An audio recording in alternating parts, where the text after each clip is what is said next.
안녕하십니까. 이승윤입니다. 오늘 숫자가 아니라 가치가 있는 데이터라는 컨셉 아래 디지털 전환 시대 때 데이터를 가지고 어떻게 고객 경험을 많은 기업들, 기관들이 혁신을 시키고 있는지를 다양한 사례들을 가지고 좀 말씀을 드리도록 하겠습니다. 그래서 아무래도 뭐 디지털 전환에 관련된 이야기도 굉장히 많이 나올 거고요. 특히 이제 오늘 이 전체 주제 자체가 굉장히 어떻게 보면 노인 시니어 시티즌들한테 어떻게 좀 디지털 시대에 맞는 형태 고객 경험을 줄 건지 포커싱을 많이 맞추고 있기 때문에 오늘 뭐 그런 관련된 사례 이야기도 좀 나올 거고 또 이외에 다른 사례들도 굉장히 많이 나오실 거라 좀 보시면 될 것 같습니다. 일단 짧게 제 소개를 하고 본격적으로 강연을 시작을 해보도록 하겠습니다. 외부에 나가면 주로 디지털 문화 심리학자라고 제 소개를 하는데 당연히 디지털 관련된 일을 굉장히 많이 하고요. 오늘도 이제 숫자를 통해 가치를 잃는 이 섹션을 맡게 된 이유도 뭐 데이터 분석 같은 것들을 통해서 고객들한테 뭐 고객 경험을 주는 프로젝트를 굉장히 많이 하기 때문에 저한테 그런 것들 좀 요청을 주신 것 같습니다. 그래서 아무래도 요즘은 디지털 전환 시대 때 물론 이 온라인을 통해서도 가치를 줘야 되지만 오프라인을 통해서도 가치를 줘야 된다는 얘기들도 굉장히 많이 하거든요. 그래서 공감 프로젝트들도 굉장히 같이 하고 있다고 보시면 됩니다. 그래서 어떻게 보면 노인복지센터라든지 이런 것들은 오프라인 공간들이잖아요. 근데 이 오프라인 공간들도 앞으로 디지털 전환 시대 때 굉장히 많이 바뀔 겁니다. 과거에는 이 오프라인 공간들을 통해서 뭔가 가치를 주는 것들이 그게 전부 다였다면 지금은 어떻게 우리가 정보를 전달한다든지 어떻게 노인분들께서 커뮤니케이션을 하고 아니면 커뮤니티를 만드는 방식이 다 온라인에서도 가능한 거거든요. 그러면 어떻게 보면 이 오프라인 공간들이 온라인이 주지 못하는 고객 경험을 줘야 되는 공간들로 굉장히 많이 바뀌고 있기 때문에 여러분들 주변에 돌아보면 색다른 형태의 오프라인 공간들이 굉장히 많이 생기고 있습니다. 뭐 대표적으로 앞으로 이제 삼성 디지털 플라자 이런 데 가시면요. 과거에는 삼성 디지털 플라자가 방문하게 만들고 방문한 사람들한테 물건만 설명해주고 파는 형태였다면 이제 물건 판매는 이커머스라는 형태의 이제 온라인을 통해서 더 많이 팔려고 하겠죠. 이제 오프라인은 좀 방문할 수 있는 고객 경험 형태로 많이 변화가 올 겁니다. 그래서 아무래도 이제 공간 프로젝트와 많이 하는 이유들은 이제는 이 디지털이라는 게 뭐 온라인, 오프라인 상관없이 뭐 데이터를 기반으로 해서 좀 가치를 주는 형태로 바뀌고 있기 때문에 그게 꼭 온라인만의 일은 아니다. 오프라인에도 영향을 받고 있다고 보시면 될 것 같습니다. 그리고 뭐 디지털 마케팅 연구소를 학교에서는 운영을 하고 있고요. 요즘은 뭐 교수들이 꼭 학교에만 일을 하지는 않기 때문에 저도 가능한 이제 외부의 산학협력 프로젝트를 굉장히 많이 하려고 하고 이 비루트웍스라고 하는 스타트업하고 함께 여러 가지 프로젝트를 많이 하고 있습니다. 그래서 뭐 클라이언트 중에 뭐 농협처럼 농사를 짓는 곳도 있고요. 뭐 신한은행처럼 금융권도 있고 뭐 경기도청처럼 좀 국가기관도 있다고 보시면 됩니다. 그래서 어떻게 보면 다양한 회사들하고 일을 많이 하는데 이 회사들하고 일을 하면서 제가 최근에 깨달은 건 확실히 디지털 전환 시대 때 이 모든 각기 겹치는 부분이 없는 다른 영역에 있는 분들이 이제 고민이 많다. 우리가 이제 변화된 세상에서 새로운 형태의 데이터를 뽑아내서 좀 새로운 방식의 가치를 좀 전달해야 되겠다는 생각들은 다들 가지고 있다고 보시면 됩니다. 그래서 오늘 여러 가지 사례들을 말씀을 드릴 텐데요. 우선 가장 최근에 이제 여러분들이 아마 화제 중심이죠. 넷플릭스 얘기를 좀 하려고 합니다. 요즘 솔직히 말해서 우리나라뿐만 아니라 해외에도 오징어 게임 얘기 안 하는 사람들이 없지 않습니까? 이 오징어 게임이라는 건 넷플릭스라고 불리는 OTT 서비스가 어떻게 보면 만든 오리지널 IP 드라마라고 보시면 됩니다. 근데 이 넷플릭스 얘기를 제가 왜 말씀을 드리냐면요. 이 넷플릭스의 성장 원동력은 굉장히 데이터에 좀 있기 때문에 넷플릭스 사례를 좀 먼저 가지고 좀 말씀을 드릴까 합니다. 넷플릭스는 생각보다 컨텐츠도 굉장히 잘 만들지만 이 컨텍스트에 맞는 방식으로 컨텐츠를 좀 전달하는 고객 경험을 잘 줘서 좀 성장하는 회사라고 보시면 됩니다. 대표적인 게 여러분들께서 아마 집에서 넷플릭스 딱 접속을 하시면 아마 두둥이 소리와 함께 여러분들 가족들 이름이 다 뜰 거예요. 거기서 제가 이제 이승균을 클릭해서 들어가면 넷플릭스가 커뮤니케이션 하는 방식은 내가 엄청나게 많은 컨텐츠를 가지고 있는데 네가 이승균이라는 걸 클릭을 했기 때문에 너 이승균한테 맞는 형태의 컨텐츠를 컨텍스트 맞게 이제 제공을 해주겠다는 게 그게 처음에 들어가는 입구부터 어떻게 보면 큐레이션을 해주는 겁니다. 그런 형태의 고객 경험을 당연히 넷플릭스는 줘야 된다고 생각을 한다고 보시면 될 것 같아요. 그래서 어떻게 보면 이 넷플릭스는 대부분 드라마라든지 이 영화 같은 것들이 썸네일 형태로 다 보일 겁니다. 근데 그 썸네일 이미지도 계속 바뀌어요. 예를 들자면 구딜 헌팅이라는 영화가 있으면 여러분들께서 이제 남녀 주인공이 데이트하는 로맨틱 무비만 계속 넷플릭스에서 보시면 그런 데이터를 흘리면 그 썸네일 이미지가 남녀 주인공이 키스하는 장면으로 바뀔 수도 있고요. 여러분들께서 갑자기 코미디 영화를 많이 보시면 이 구디 런팅의 로빈 윌리엄스라고 굉장히 재밌는 이제 코믹 유명한 배우가 있지 않습니까? 그 사람 이미지로 바뀔 수가 있는 거예요. 그래서 넷플릭스는 네가 흘린 데이터를 기반으로 해서 다 컨텍스트에 맞는 형태의 커뮤니케이션 하겠다. 데이터를 기반으로. 그런 것들을 흔히 이제 매스 퍼스널리제이션이라고 그러거든요. 지금은 고객이 흘린 데이터를 끊임없이 분석을 해서 고객의 컨텍스트를 읽어내서 그 컨텍스트에 맞는 형태의 개인화된 경험을 주는 것들이 성장할 수밖에 없고, 그 대표적인 사례가 넷플릭스라고 보시면 될 것 같습니다. 그래서 넷플릭스는 이 빅데이터 분석하는 방식도 보면 알고리즘도 굉장히 정교하게, 예를 들면 A라는 영화를 보고 C라는 영화를 보고 뭐 AZ라는 영화를 보는 사람들이 그 다음에 영화를 어떤 것들을 볼 건지 이런 것들을 다 알고리즘을 기반으로 해서 데이터를 기반으로 추측을 해서 큐레이션을 해준다고 보시면 됩니다. 그리고 아무래도 영화라는 거는 이제 기계가 모든 것들을 다 이렇게 그 큐레이션을 해줄 수가 없거든요. 그래서 인간들이 태깅을 한다 그러죠. 전문적인 인간들도 데리고 다양한 방식으로 이 빅데이터를 분석해서 큐레이션하는 방식을 계속 고안하고 있다고 보시면 될 것 같습니다. 그래서 이제 미디어를 보는 방식도 여러분들이 굉장히 많이 바뀌었다고 보시면 돼요. 이제 TV의 시대는 갔다 이런 얘기를 하는 이유가 뭐냐면요. TV는 여전하게 네가 갯마을 차차차를 보려면 특정 시간대에 브라운관 앞에 앉아 있었다고 강요를 하거든요. 이제 그런 시대가 아닌 겁니다. 지금은 미디어가 나한테 맞추는 시대입니다. 내가 인터넷 접속을 해서 클릭을 하면 내가 지난번에 뭘 봤는지, 내가 어떤 콘텐츠를 좋아하는지 이야기하진 않았지만 내 과거의 데이터를 가지고 오히려 예측해주고 내가 원하는 타이밍에 내가 원하는 방식으로 볼 수 있는, 그래서 넷플릭스가 보면 빈지 와칭 시대를 열었지 않습니까? 야, 우리가 시즌을 통으로 다 줄 테니까 네가 야금야금 보고 싶으면 야금야금 보고 오징어 게임을 48시간 동안 다 보고 싶으면 보라는 겁니다. 근데 TV는 그렇지 않거든요. 계속 원하는 방식으로 조금씩 잘게 쪼개서 자기가 원하는 방식으로 소비하게 만든다는 게 좀 다르다고 보시면 됩니다. 그래서 요즘은 다 바뀌었다. 그리고 이제 데이터를 기반으로 해서 새로운 가치를 만들어서 비즈니스를 하려고 하는 회사들도 되게 늘어나고 있어요. 뭐 대표적으로 제가 미디어 얘기했으니까 굉장히 좀 데이터하고 관계가 없어 보이지만 굉장히 사실은 관계가 높은 농업 분야 이야기를 좀 해보면요. 농업도 솔직히 농사 짓는 거랑 데이터랑 무슨 관계가 있어라고 하지만 미국에는 이제 존 디어라는 회사가 있거든요. 이 존 디어는 180년 역사를 가지고 있는 미국 기업입니다. 보통은 트랙터를 파는 걸로 굉장히 유명한데 이 트랙터만 팔아가지고 지금 당연히 이제 좋은 성과가 안 나올 거잖아요. 그래서 얘들이 이제 2012년도, 13년도까지 이제 트랙터를 팔 때는 좀 약간 위기였어요. 왜냐하면 이 트랙터를 이제 비슷비슷한 트랙터를 이제 뭐 일본에서 뭐 만들 수도 있는 거, 중국에서 만들 수도 있는 거죠. 비슷비슷한 트랙터가 뭐 경쟁자들에 의해서 많이 만들어지고 있고, 그러다 보니까 이제 가격 경쟁력 같은 것들이 굉장히 세지면서, 그리고 트랙터가 고장이 안 나겠죠. 상량 평준화로 인해서 고장도 잘 안 납니다. 10년에 한 번씩 나다 보니까 이 트랙터로 인한 가치가 계속 영업이익이 되게 떨어지게 되는 거죠.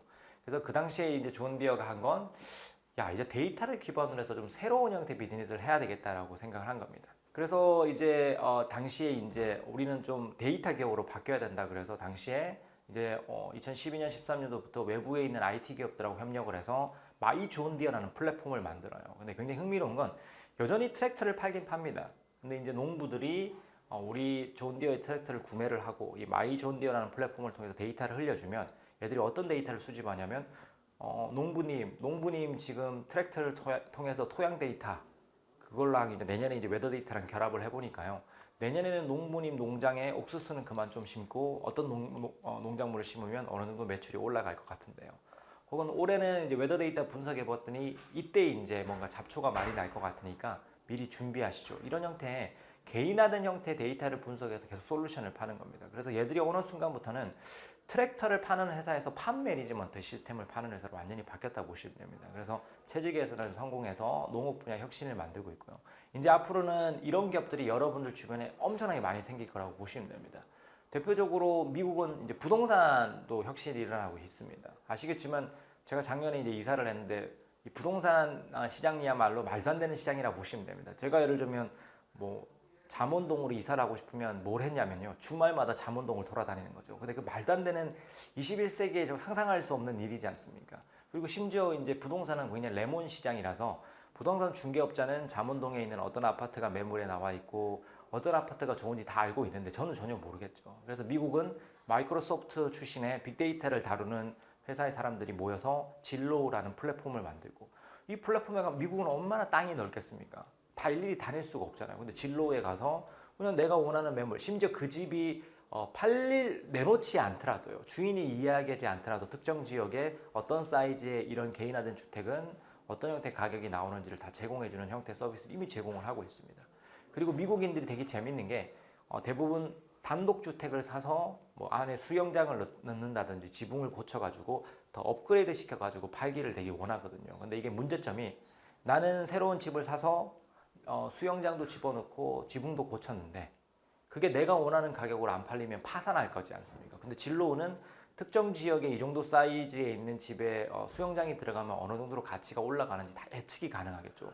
그래서 오히려 진로가 사주는 거예요. 내가 대신 사줄게.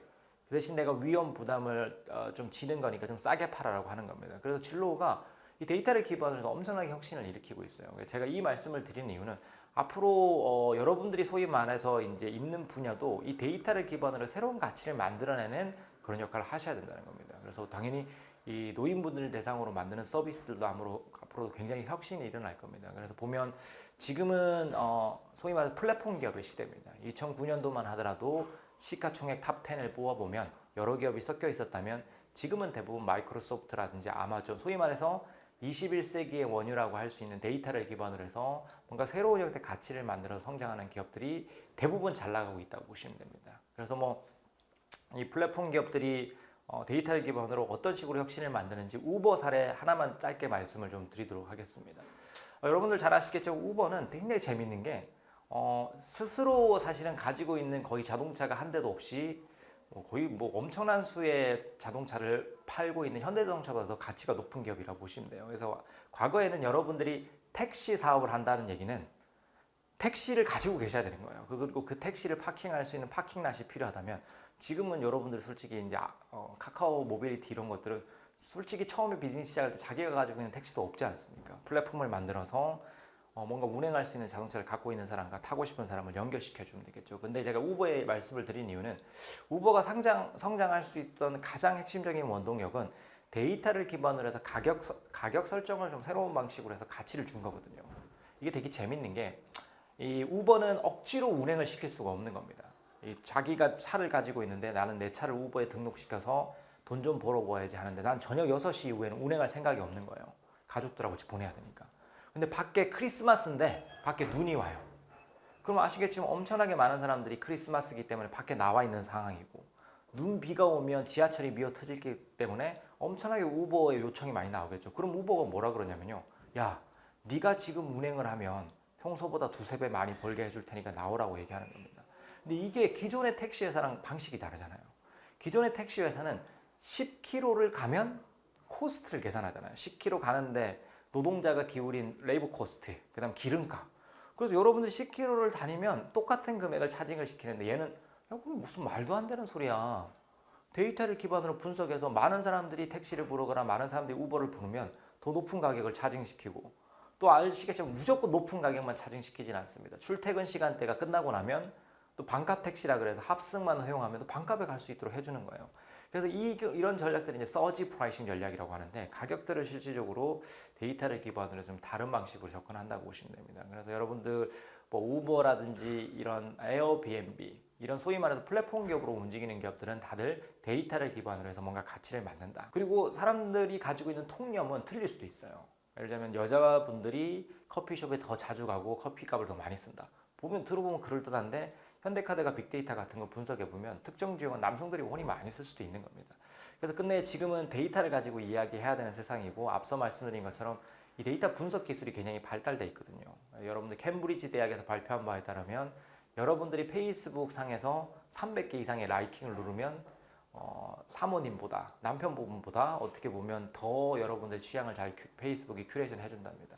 그래서 그만큼 이제는 데이터의 시대고 아마 앞으로 이런 노인 분야 이런 것들도 데이터를 기반으로 새로운 가치를 만들어내는 시대들이 굉장히 많이 늘어날 겁니다. 그래서 그런 것들을 이제 그 에이지 테크라고 해서 또 저희 분야에도 이제 약간 좀 핫하다고 보시면 됩니다. 이 에이지 테크 시장이 열렸는데 에이지 테크라는 건 에이지 플러스 테크겠죠. 당연히 에이징이라는 자체가 영어로 이제 나이가 든다는 얘기니까 에이지 테크라는 건 뭔가 여러 가지 디지털 테크놀로지를 이용을 해서 고객들 특히 이제 시니어 고객들한테 뭔가 가치를 주겠다는 이런 활동들을 이야기한다고 보시면 됩니다. 그래서 뭐 가장 흥미로운 사례들은 국내도 많지만 뭐 해외도 많아요. 뭐 대표적인 게 파파라고 최근에 이제 굉장히 투자도 많이 받은 회사인데 이 파파의 컨셉은 굉장히 심플합니다. 우버 플러스 그랜드 키즈. 이게 뭐냐면 끝내 이제 우버처럼 원하는 타이밍 때 그냥 불러가지고 내가 시간이 있으면 나는 이제 어떤 노인분들을 만나서 서비스를 해줄 의향이 언제든지 있으면 모바일폰만 있으면 되는 거고 그리고 이제 이 아까 그랜드 키즈라고 하는 거는 손주 얘기하는 거잖아요. 근데 서비스 자체 컨텐츠적으로는 그냥 손주가 찾아가는 느낌을 줍니다. 그래서 보면 이 실제로 이 플랫폼에서 파파팔이라고 하는 주로 대학생들을 많이 모집을 합니다. 그러니까 여유 시간 있는 대학생들이 일정 부분 자기를 등록을 하거나 뭔가 검정 과정을 거치면 이제 그분들하고 만나기를 원하는 이제 어떻게 보면 시니어 계층들을 이제 찾아가는 거죠. 근데 홈페이지라든지 서비스를 꼼꼼하게 좀 뜯어보면요. 무조건 뭐 서비스를 그냥 사람 필요할 때 보내주는 이런 간병 서비스를 보내기보다는 이 데이터 분석이라는 시니어들을 요즘 보면 요즘 시니어들이 꼭 아파가지고 누굴 만나지는 않거든요. 되게 독립적인 거예요. 굳이 내가 우리 아들 손주한테 굳이 뭐 의지하고 싶지 않고 내가 그냥 뭐 생활하고 싶을 때는 그냥 열심히 밖에 나가서 생활하기를 원하는데 내가 아프지 않는 이상 그러니까 친구가 필요한 겁니다. 그래서 어떻게 보면 좀 액티브하게 좀 움직이고 싶은데 좀 나의 뭔가 그런 정서적인 것들을 좀 감안해주는 그런 친구를 또 젊은 사람들 좀 만날 수 있는 형태 서비스를 만들고 있고요. 또 얘들이 이제 파파 유니버시티라 그래서 좀 더 스킬된 버전 있잖아요. 지금은 찾아가서 좀 손주 손녀처럼 이런 얘기를 해주고 가끔 뭐 병원도 데려다 드리고 같이 산책하고 이런 정도라면 좀 더 깊이 있는 수준의 뭐 컴퓨터 기술이나 이런 것도 가르쳐 가지고 또 그분들이 원하는 방식으로 뭔가 제공을 해주겠죠. 그래서 어떻게 보면 앞으로는 이제 이런 뭔가 시니어들을 대상으로 하는 서비스들도 굉장히 이렇게 플랫폼화 되지 않을까 생각을 합니다. 그래서 이제 뭐 미국이라든지 특히 일본이라든지 이런 노령 계층들이 계속 증강하고 있는 회사에서는 이런 플랫폼을 기반으로 해서 데이터를 뽑아내서 가치를 만들어내는 이런 기업들이 앞으로 굉장히 많이 성장할 겁니다. 근데 중요한 거는 이제 아까 말씀드린 것처럼 끝내 제가 맡은 주제가 데이터를 기반으로 밸류를 찾아라는 얘기거든요. 끝내 우리가 통념적으로 가지고 있는 것들로 접근하면 안 된다는 겁니다. 우리가 통념적으로 가지고 있는 것들은 노령자분들은 아프고 뭔가 병들고 이런 느낌인데 꼭 그러실 수 않을 수도 있거든요. 그래서 오히려 보면 제 주변에 보면 오히려 디지털 테크놀로지를 이용을 해서 아픈 분들한테 효용성을 주는 것들은 뭔가 이미 발달이 많이 됐어요. 뭐 예를 들면 꽃가신이란 이런 것들 보면 이제 이미 치매에 걸리셨거나 뭐 밖에 이제 뭔가 길을 뭐 잃어버리는 이런 형태 노인분들한테 이 신발을 신으면 이 신발이 이제 자가 발전을 해서 계속 걸어 다니면 건져지도 필요 없는 거죠. 그분의 위치 추적을 해준다는 이런 것들은 이미 이제 좀 약간 1단계라고 보시면 됩니다. 물론 이런 것들이 나쁘다는 얘기는 아닌데 이런 것들은 좀 문제가 있는 노령층들에 대해서 뭔가 제공을 해주는 거고 요즘은 공간도 마찬가지입니다. 신한은행이 2021년 11월 달부터 ATM 머신도 좀 더 노인분들 편한 노인분들의 언어로 노인분들이 잘 읽어낼 수 있는 형태로 좀 만들었거든요. 그래서 이런 기술적으로 제공해 주는 것도 많은데 제가 볼 때는 좀 더 이제 지금의 시니어들은 좀 과거랑 달리 사회와 가족들한테 너무 짐이 되기 싫고 근데 또 굉장히 똑똑하시고 브릴리언트하시고 독립적으로 스스로 삶을 또 개척하려는 분들이 있거든요. 그러니까 이런 분들이 정말 어떤 분들인지 데이터를 가지고 좀 읽어내고 그들의 가치를 좀 파악하실 필요가 있습니다. 그래서 아시겠지만 요즘 58세대라 그래서 뭐 활기찬 인생을 살아가는 어르신들 Old People with Active Lives라고 하는 오팔이라고 하거든요. 그분들이 되게 생각보다 우리가 생각하는 거랑 되게 좀 달라요. 되게 이제 액티브하시고 실제로 보면 임영웅 씨를 너무 아시겠죠? 임영웅 트로트 가수를 너무 좋아하다 보니까 막 유튜브에도 가입을 하시고 실질적으로 임영웅 팬카페도 온라인에 가입을 하시고 돈을 실제로 그런 방식으로 쓰시고 코로나19 이전에는 여러분도 아시겠지만 이런 마켓컬리라는 이런 유입률이 50대에서 굉장히 높았습니다. 생각보다 데이터를 분석을 해보면요. 그리고 생각보다 유튜브도 엄청나게 보세요. 그것도 실버 서퍼라 그러거든요. 디지털 세상을 마치 이제 서핑한다고 해서 실버 서퍼라 그러는데 실질적으로 넷플릭스 구독률도 생각보다 굉장히 높고요. 유튜브도 굉장히 많이 보십니다. 근데 이런 것들은 실질적으로 여러분들이 데이터를 분석을 해보면 실질적으로 이 58세대라고 불리는 액티브한 시니들이 어떻게 움직이는지 알 수가 있거든요. 그래서 그런 데이터를 가지고 좀 우리가 고정관념을 가지고 있는 이제 이런 시니어들은 좀 아프고 뭔가 그런 서비스만 원한다면 좀 이 다채로운 형태 서비스 결을 좀 포함을 시켜서 가치를 더 증폭시킬 필요는 있다. 그래서 뭐 저는 최근에 이제 가장 좋은 캠페인이 뉴 발란스가 이제 아빠의 그 뭔가 뉴 그레이라 그래서 뭐 아빠의 옷을 뭐 업그레이드 해준다든지 이런 것들을 뉴 그레이라는 새로운 그레이라는 뜻이잖아요. 어떻게 보면 새로운 시니어 계층들한테 그분들이 좀 원하는 방식의 문화를 만들고 뭔가 가치를 만드는 시도 같은 것들을 굉장히 많이 하고 계시거든요. 그래서 좀 그런 서비스에 좀 초점을 더 많이 맞추는 게 좋지 않을까. 왜냐하면 사실은 테크놀로지를 가지고 이미 발생한 문제를 좀 업그레이드 시키는 것들은 이미 과거부터 굉장히 많은 돈을 투여를 해서 이미 진행 중이니까요. 좀 이제는 정말로 우리가 알고 있는 시니어 시티즌들이 정말로 원하는 것들이 우리가 생각했던 게 그게 맞는 건지를 데이터를 가지고 좀 들여다보고 좀 아까 파파처럼 좀 새로운 방식, 과거의 방식 뭐 찾아가고 이런 것들이 아니라 좀 새로운 플랫폼을 만들어 보거나 좀 장기적인 관점에서 빅데이터를 모을 수 있는 그런 플랫폼들을 통해서 좀 장기적인 관점에서 좀 새롭게 세팅하는 작업들이 좀 필요하지 않을까 생각을 합니다. 그래서 오늘 제가 맡은 주제는 좀 이 데이터를 기반으로 해서 많은 기업 기관들이 좀 어떤 가치를 만들어내고 있는지를 여러 가지 사례도 좀 말씀을 드렸고요. 또 뭐 저는 당연히 뭐 시니어들을 대상으로 해서 뭔가 직접적으로 아직까지는 프로젝트를 많이 하는 사람이 아니지만 그래도 저희 또 분야에서도 아까 말씀드린 파파라든지 이런 것들 서비스들이 많이 생기고 있기 때문에 앞으로 이런 노년층들 복지센터 같은 곳들에 좀 이런 새로운 시도들을 좀 많이 하시기를 바라고 진심으로 좀 응원을 좀 드리도록 하겠습니다. 오늘 제가 맡은 파트는 여기서 좀 마무리 좀 짓도록 하겠습니다. 자, 감사합니다.